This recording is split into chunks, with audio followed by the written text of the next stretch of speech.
Seorang penyandang disabilitas tunarungu alumni SMK 2 Tangerang Selatan bernama Naufal Atalah berusia 18 tahun harus menerima pil pahit karena gagal masuk ke perguruan tinggi yang diidamkannya. Curhatan hati Naufal yang menceritakan kegagalannya masuk ke perguruan tinggi Universitas Indonesia menjadi viral di media sosial. Kisah Naufal berawal saat dirinya hendak masuk ke dalam kelas tempat ujian. Naufal bertanya kepada panitia soal alat bantu dengarnya apakah boleh digunakan saat ujian, mengingat kondisinya sebagai orang tunarungu. Namun panitia meminta melepas alat bantu dengar miliknya selama ujian berlangsung karena khawatir akan adanya kecurangan.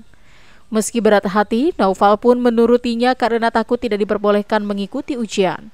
Setelah itu panitia memberikan arahan terkait pelaksanaan ujian. Naufal pun mengaku kebingungan lantaran alat bantu dengarnya telah diminta untuk dilepas, sehingga dirinya tidak dapat mendengar apapun terkait arahan yang diberikan panitia. Naufal mengaku kesulitan mengerjakan soal ujian karena kehilangan fokus akibat alat bantu dengarnya yang dilepas. Situasi pun semakin memberatkan setelah muncul bunyi dari dalam telinga yang semakin mengakibatkan hilangnya konsentrasi. Ditambah soal ujiannya yang berbeda dengan apa yang selama ini Naufal pelajari, sehingga menambah kesulitannya untuk mengerjakan soal ujian tulis berbasis komputer tersebut. Akibat peristiwa ini, nilai yang didapatnya tidak terlalu tinggi sehingga dirinya gagal diterima di Universitas Indonesia. Mata ujian terus saya tanya ke panitianya, apakah saya bisa mengikuti ujian menggunakan alat bantu dengar? Soalnya saya tunarungu, Pak.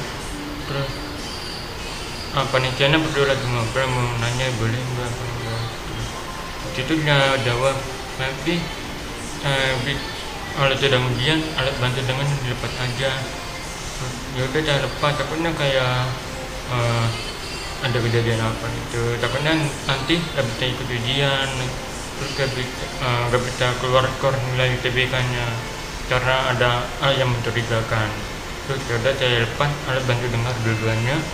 Terus itu saya taruh tas dan saya ke meja buat ujiannya.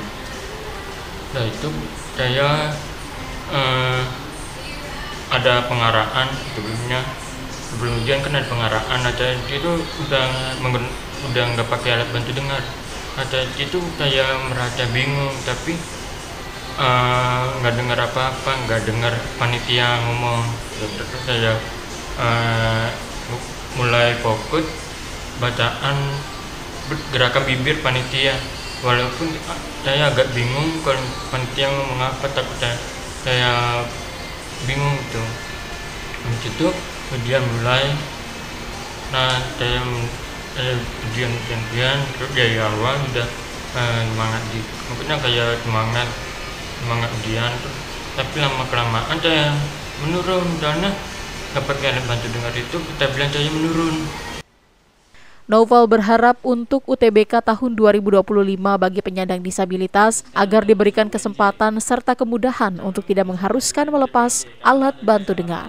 Ariel Maranus dan Syabudinatar melaporkan dari Tangerang Selatan.